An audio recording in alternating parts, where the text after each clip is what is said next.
si Cristian agarra un sonido mal, él no agarra punto, pero si yo lo agarro bien, yo sí agarro un punto.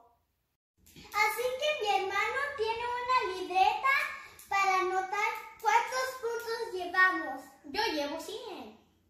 Yo 0. Así que vamos a empezar.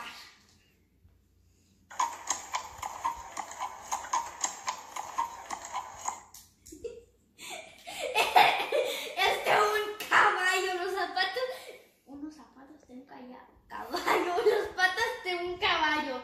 Yo llevo un punto.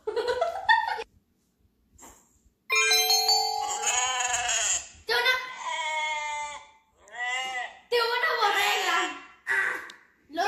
Los dos tenemos un punto porque los dos supimos.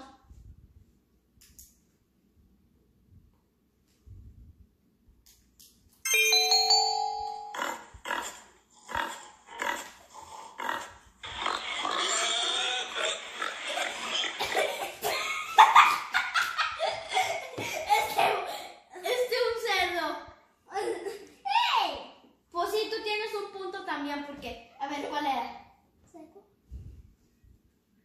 No, estaba... ¡Un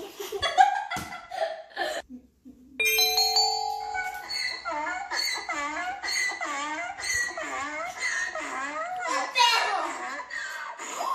¡Un burro! ¡Un burro!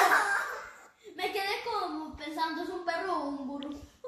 Y aquí Cristian dijo que no, que era un perro y ya supimos que no, pues.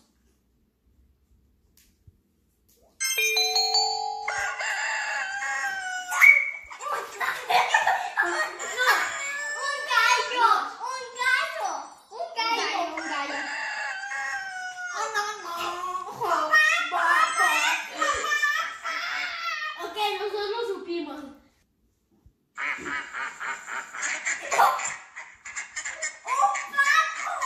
¡Ay! Yo pensé que era una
Sí, ok.